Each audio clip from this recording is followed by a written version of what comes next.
Hello friends, welcome to my channel teaching by Ansari. कैसे हैं आप लोग। तो यहाँ पे देखिए एक सवाल लिखा है कि 3 सेमी त्रिज्या वाले अर्धवृत्त के अंदर बने सबसे बड़े त्रिभुज का क्षेत्रफल क्या होगा। तो सबसे पहले चलिए हम इसका फिगर ड्रा कर लेते हैं, फिर उसके हिसाब से हमें सवाल जल्दी से समझ में आ जाएगा। तो यहाँ पे लिखा 3 सेमी त्रिज्या वाले अर्धवृत्त, यानी कि वृत्त क्या होता है, जो पूरा का पूरा सर्किल बना हो। लेकिन यहाँ पे तो क्या लिखा है, अर्धवृत्त। तो अर्धवृत्त के लिए हम सबसे पहले हाफ सर्किल बना लेते हैं, कोई दिक्कत नहीं है।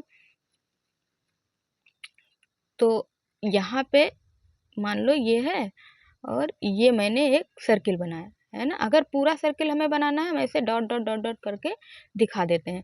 तो ये पूरा बना है, लेकिन मैं इसमें क्या लिखा है कि 3 सेमी त्रिज्या वाले अर्धवृत्त। तो अर्धवृत्त मैंने बना दिया।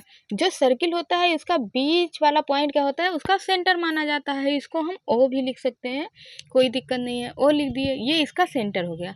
3 सेमी त्रिज्या, अब इसकी त्रिज्या क्या हो गई, ये इसकी त्रिज्या हो गई। इधर वाली भी, इसमें ऐसे 4 त्रिज्याएं हो सकती हैं। तो इसका त्रिज्या कितना लंबा है, 3 सेंटीमीटर है। तो ये त्रिज्या जो है इसको हम आर से रिप्रेजेंट करते हैं, और ये कितना है, 3 सेंटीमीटर है। अर्धवृत्त के अंदर बने सबसे बड़े त्रिभुज का क्षेत्रफल क्या होगा। तो इसमें कहा गया है कि सबसे बड़ा त्रिभुज, इसमें कितना बड़ा त्रिभुज बन सकता है। तो ये इसका सेंटर पॉइंट है। अगर हम यहाँ से इसको करें और यहाँ से इसकी त्रिज्या कितनी है, 3 सेंटीमीटर है। ये होता है कि देखिए सर्किल का त्रिज्या 3 सेंटीमीटर है, तो इसकी भी त्रिज्या से 3 सेमी होगी। अगर फुल सर्किल बना होता है इसकी भी, तो ये 3 सेमी है, तो ये भी एक त्रिज्या ही तो है, तो इसकी भी कितनी होगी, 3 सेंटीमीटर होगी। तो त्रिज्या का क्षेत्रफल हमें ज्ञात करना है, सबसे बड़े त्रिभुज का क्षेत्रफल हमें ज्ञात करना है। तो त्रिभुज के क्षेत्रफल का फॉर्मूला क्या होता है, हम यहाँ पे लिख देते हैं। त्रिभुज, अगर आपको फिगर अच्छे से समझ में आ गया है तो दिक्कत नहीं है। त्रिभुज का क्षेत्रफल कितना होता है, 1/2 गुणे आधार गुणे ऊंचाई।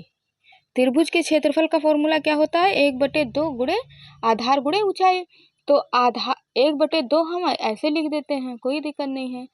अब इसका आधार क्या है, अब यहाँ इधर देखिए इसकी त्रिज्या कितनी है, 3 सेंटीमीटर। तो ये सेंटर पॉइंट है। अगर ये 3 सेंटीमीटर है तो ये भी कितनी होगी, 3 सेंटीमीटर ये भी होगी। तो 3 और 3 कितना हो जाएगा, 6 हो जाएगा। 1/2 गुणे आधार गुणे और ऊंचाई ऊंचाई। अब ये भी तो इसका त्रिज्या ही है, लेकिन इसमें ऊंचाई दिया गया है, तो ये भी कितना होगा, ये भी 3 सेंटीमीटर होगा। तो हम यहाँ पे भी 3 से गुणा कर देते हैं। अब हम इसको 3 से काटेंगे तो कितनी बार, 2 से काटेंगे, 2 तिया 6, 3 बार जाएगा। अब यहाँ पे हम क्या लिखेंगे, 3 तिया 9 है ना। ये 3 मल्टीप्लाई हो जाएगा और कितना हो जाएगा, 9। तो 9 सेंटीमीटर स्क्वायर क्या हो जाएगा, इसका त्रिभुज का क्षेत्रफल। कैसा त्रिभुज है, इस सेमी सर्किल जो बना हुआ है, इसका सबसे बड़ा त्रिभुज जो बनेगा वो कितने सेंटीमीटर का बनेगा, जो क्षेत्रफल उसका होगा 9 सेंटीमीटर होगा।